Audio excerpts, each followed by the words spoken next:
मतदार याद्यांमधील घोळाच्या संदर्भामध्ये जिल्हाधिकाऱ्यांना निवेदन देण्यात आलं आणि या ठिकाणी जर आपण बघितलं तर गठ्ठे घेऊन महाविकास आघाडीचे कार्यकर्ते नेते या ठिकाणी पोहोचलेले आहे आणि जिल्हाधिकाऱ्यांना पुरावे सुद्धा या ठिकाणी दिले जात आहे।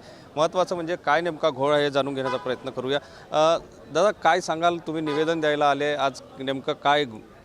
हिंगणा विधानसभा मतदारसंघामध्ये जे बोगस मतदार त्या ठिकाणी आहेत त्यांची नावं वगळण्याकरता आज महाविकास आघाडीच्या माध्यमातून काँग्रेस, शिवसेना आणखी राष्ट्रवादीच्या माध्यमातून जिल्हाधिकाऱ्यांना निवेदन आणखी फॉर्म भरून देण्याचं काम आम्ही त्या ठिकाणी केलं। आपल्या नागपूर जिल्ह्याच्या 12 विधानसभा मतदारसंघाचा जर आपण आढावा घेतला तर सर्वात जास्त मतदाराची नोंद ही हिंगणा विधानसभा मतदारसंघामध्ये झालेली आहे।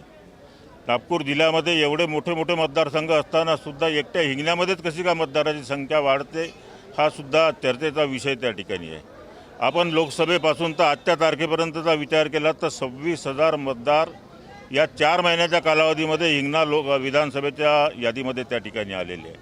5 वर्षाचा जर रेशो आपण या पूर्ण मतदारसंघाचा जर पाहिला तर साधारणतः 5% हिशोबाने मतदार वाढायला पाहिजे। 89,000 मतदार त्या ठिकाणी वाढले, म्हणजे 1 लाखाच्या जवळपास मतदार या 5 वर्षामध्ये त्या ठिकाणी वाढले। त्याच्यामध्ये हे 26,000 पुन्हा वाढले, आणखी 19,991 691 नावं ही डबल टाकण्याचं काम त्या ठिकाणी केलं।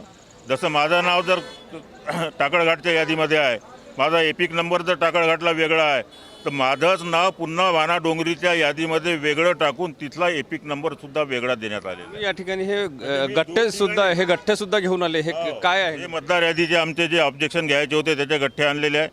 जे नावं डबल मतदार यादीमध्ये आहे ते वगळण्याकरता आम्ही निवेदनसुद्धा दिलं। हे फॉर्मसुद्धा भरून आम्ही निवडणूक अधिकारी SDO यांच्याकडे नागपूरच्या देणार आहोत। आणि एवढ्या मोठ्या प्रमाणात जर ही बोगस मतदार यादी जर त्या ठिकाणी राहिली तर पुढच्या काळामध्ये कोणत्याही उमेदवाराला निवडणूक लढवणं त्या ठिकाणी कठीण होईल।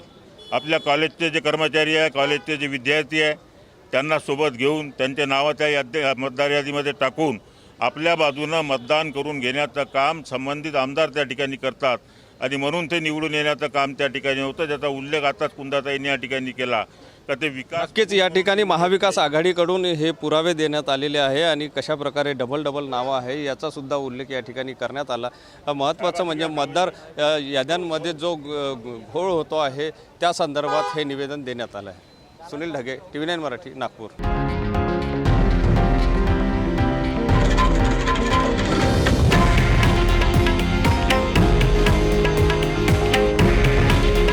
हे आहे देशातील नंबर 1 न्यूज नेटवर्क आणि आपण पाहत आहात TV9 मराठी।